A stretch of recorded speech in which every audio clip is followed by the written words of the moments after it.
O mag-ingat po tayo mga idol, kasi marami kasing mga manloloko. Sila yung nagpapanggap na NPO, sino man, nananakot at nanghihingi ng pera.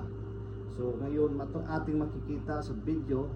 Opo sir, kaya Wala nga kaming po gagawin. nakikipag-usap Wala po ako. kaming gagawin sa inyong masama na mag-asawa. Huwag nyo lamang kaming ipagwalang bahala na hindi. Opo sir. Ngayon po sir, ititake ko lang po, ano po ba yung kailangan para po, ano po ba yun? Kasi po di ko po alam eh. Kasi namin kaya nga kami ko nakikipag-usap dahil meron patay sa lahat ng mga kagaya ho ninyo dun sa listano namin. Opo. Isa lamang kayo sa mga nasa listano namin at ang aming kilusan ay nakita nyo naman na familiar naman na siguro sa iyo ang mga kagaya namin. Di ba? Opo sir, tatanong ko lang po sir, ano po ba yung nagawa namin o pwede po namin gawin? Ano po ba yun? Tulad nung sinabi namin, makinig ko kayo kasi para maintindihan mo. Okay po. O ating makikita dyan, binibidyohan. Tama po, dapat videohan natin yung number niyan, o di screenshot. O dapat talaga naka-video na at nare-record ang mga modus nila. Opo sir. Ang amin lang ay pag-usap dahil kami ay sobrang nagpupikaw sila ng nagutuman at kahirapan dahil alam niyo naman siguro kung ano yung tinatawag na COVID is positive to people's army o ang NPA. Yes po. Mr. Kapalas, tumawag kami yung kanina pero yung asawa niyo ho ang nakasagot. Opo, kasi po sir, naglalaba po siya.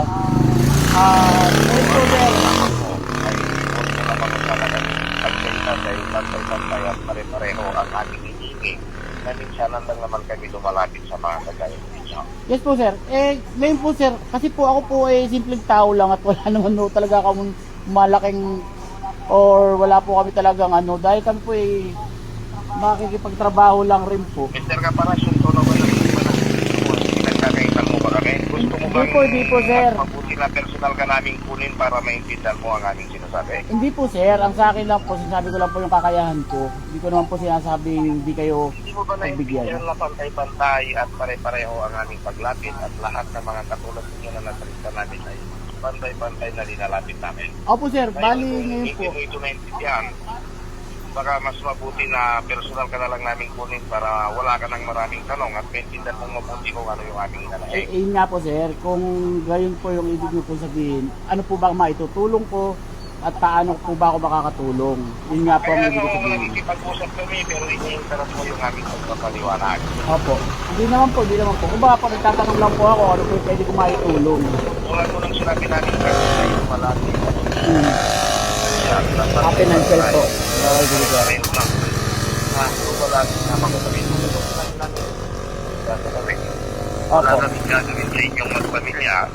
Kung nyo lamang kami pagtihandang sarili namin, Mr. Kaparas, ay pantay-pantay at lamang kami ng tulong din kay hirap na dinadalas namin ay kami ay nagumitaos ng kagustuman at kiraman sa salot namin. Kaya nga ho kami nagkikipag-usap ng maayos, di ba? Opo nga po. Narinig nyo ba kami? Naririnig ko po kayo sir. So ngayon, 5 kayo na nilalakad namin at sa araw na ito at yung 5 na yon ay natapos na namin yung dahil kaninang madaling araw pa kayo bumaba.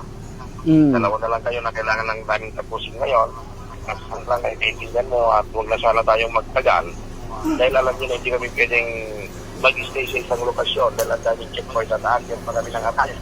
Maya-maya para isumiti yung mga koleksyon namin ng mga nilalapitan namin sa mga ganyan. Opo. Ganyan mo ba kami? Sir, Naririnig mo ba kami, Mr. Kaparag? yes po, naririnig ko naman po kayo ng ano, may isa paputol-putol lang po yung boses. O, so ngayon, meron kaming na patupad. Ano, ay, sir, sorry po, paulit po ulit. Meron kaming certain na amount na inihiling o ipinapatupad dahil nga ito ay pantay-pantay. Okay po. Kung sakali po pala, sir, magkano po pala?